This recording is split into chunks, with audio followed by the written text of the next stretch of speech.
Donc je vous dis d'applaudir Adra Al-Nafrad.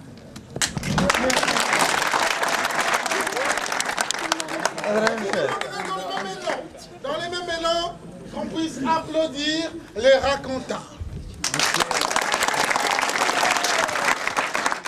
En même temps, d'applaudir ces conteurs qui ont arrêté leur programme pour venir ici, pour que cette soirée puisse être faite. Et surtout, c'est un groupe de gens qu'on oublie souvent. Qu'on puisse applaudir le public, car sur le public, il n'y a pas de spectacle. Je crois que vous êtes gênés. Oh lélé, molinba, maekasi, wado. Oh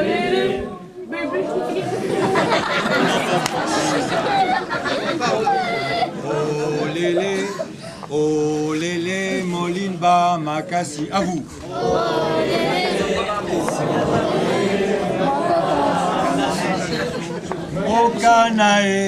Bokanae, boka kasiye.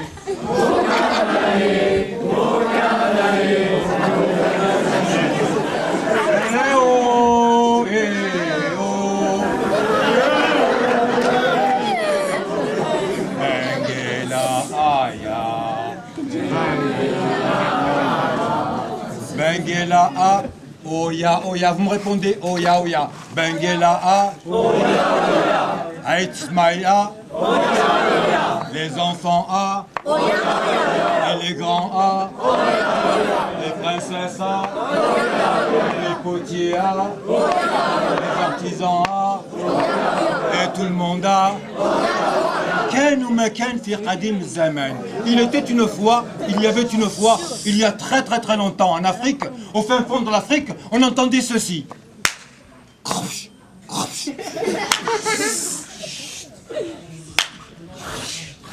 Mais qu'est-ce que c'était que ce qu'on entendait? Le matin, on entendait. L'après-midi. Le soir. Et même la nuit. Assez! Les gens en avaient assez d'entendre tout le temps. Eh bien, c'était une petite fille qu'on appelait Diabundao. Elle n'était pas plus grande que 3 gnoules, elle aimait bien manger les gnoules. Est-ce que vous savez ce que c'est les gnoules? Non. Les gnoules, c'est comme le louz, mais en Afrique, dans un palmier, on trouve ces fruits secs, comme des noisettes. Elle avait toujours un grand sac de gnoules, elle allait sur la place du village. Sur la place du village, il y avait une grande pierre. Elle prenait dans son sac une gnoule, elle la posait sur la grande pierre, elle l'a cassée. Quand elle l'a cassée, ça faisait comme ça, et quand elle l'a mangée, ça faisait... Elle passait le plus clair de son...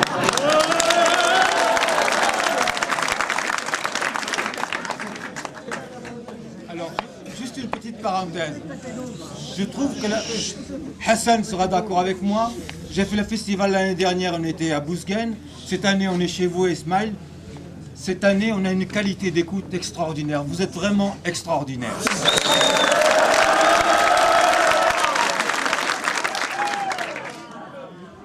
Elle passait le plus clair de son temps, donc je disais A et A.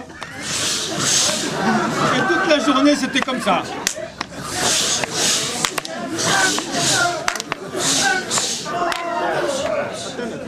Et quand on n'avait plus de gnoules, qu'est-ce qu'elle faisait? Elle allait au marché aux gnoules. Non, Diabundao, je ne veux pas te vendre de gnoules, tu m'empêches de dormir la nuit, lui disait le gros marchand. Elle allait voir l'autre marchand, celui qui était un peu plus maigre. Non, Diabundao, tu m'empêches de faire la sieste. Elle allait voir la marchande. Non, Diabundao, tu m'empêches de faire la cuisine. Et personne ne voulait lui vendre de gnoules. Heureusement qu'il y avait toujours un gentil marchand qui lui vendait un grand sac de gnoules. Elle prenait son grand sac de gnoules, elle retournait sur la place du village et elle recommençait sur la pierre à...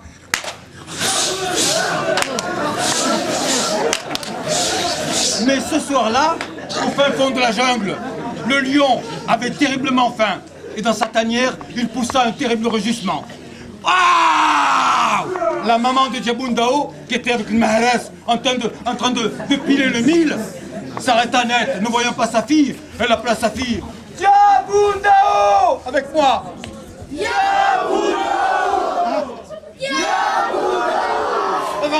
la maison. Tu vois bien qu'il y a tout le monde qui t'appelle. Le lion sort de sa tanière, il va te manger. Et personne ne pourra te sauver.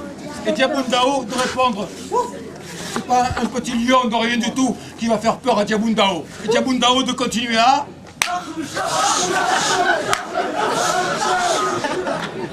À présent, le lion était à la lisière du village. Il poussa un deuxième rugissement encore plus terrible que le premier. Avec moi. Avec moi. 1, 2, 3.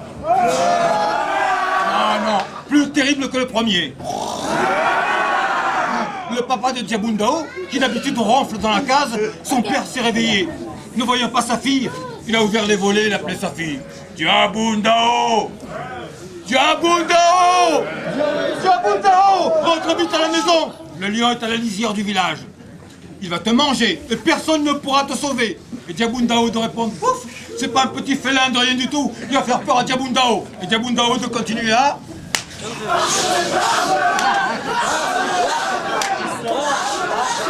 À présent, le lion était dans le village. Il poussa un troisième rugissement, encore plus terrible que le deuxième. Avec moi. 1, 2, 3. Le petit frère de Diabundao, qui d'habitude dort dans la même chambre qu'elle, ne voyant pas sa sœur dans son lit, il a pris une chaise, il a poussé la chaise jusqu'à la fenêtre, il est monté sur la chaise, il a ouvert les volets, il a appelé sa sœur. Diabundao! Diabundao! Diabundao! Rentre vite à la maison, le lion est dans le village, il va te manger.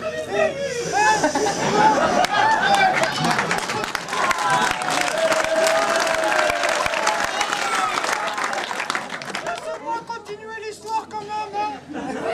Diabundao, rentre vite, le lion va te manger et personne ne pourra te sauver. Et Diabundao de répondre, ouf, c'est pas un petit chat malade qui va faire peur à Diabundao. Et Diabundao de continuer à...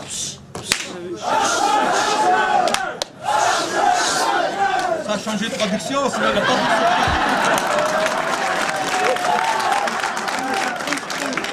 En kabyle, peut-être autre chose, mais là c'est trop trop, c'est l'histoire, c'est comme ça. Ah, c'est bien. Tout à coup, Diabundao s'arrête à net. Devant elle, il y avait deux gros yeux comme ça, avec schlarm. Non, comme ça, des moustaches, avec des dents.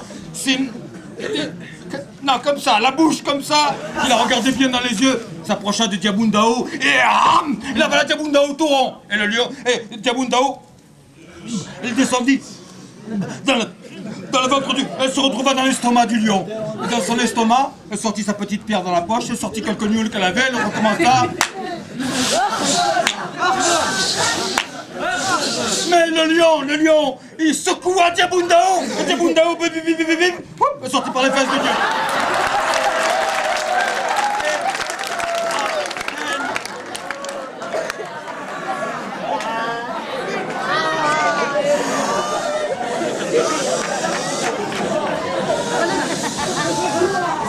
Et à peine sortie, elle avala le lion. Et le lion, bam bam bam bam bim bim bim bim. Le lion se retrouva dans l'estomac de Diabundao. Et dans l'estomac de Diabundao, le lion trouva le gnoul, il se mit à...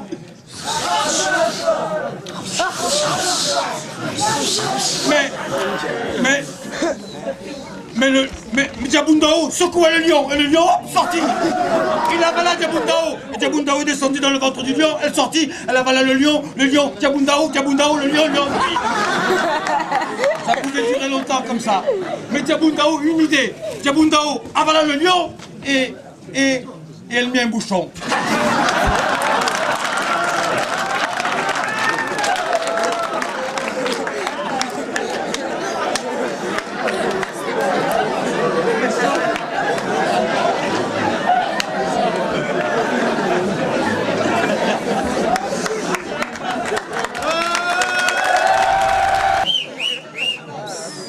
Diabundao alla se coucher au petit matin, elle se rendit au marché au Nioul. Non, Diabundao, je ne veux pas te vendre de Nioul, tu m'empêches de dormir la nuit. Non, Diabundao, tu m'empêches de faire la sieste. Non, Diabundao, tu m'empêches de faire la cuisine. Eh oh, les gens du marché, je vais vous faire peur. Toi, Diabundao, tu vas nous faire peur, mais t'es pas plus grande que 3 Nioul. Et comment comptes-tu t'y prendre? Vous allez voir. Diabundao enleva le bouchon et le lion poussa un rugissement comme on n'avait jamais entendu. Avec moi. Wahed, Zoud, Tleta. Les gens du marché eurent tellement peur qu'ils partirent en courant, abandonnant tous les sacs de Nioul. Et le lion eut tellement peur de voir autant de gens qu'il partit en courant dans la forêt.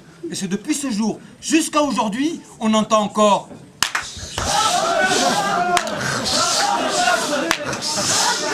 Cric-crac, et mon histoire retourne dans la jungle.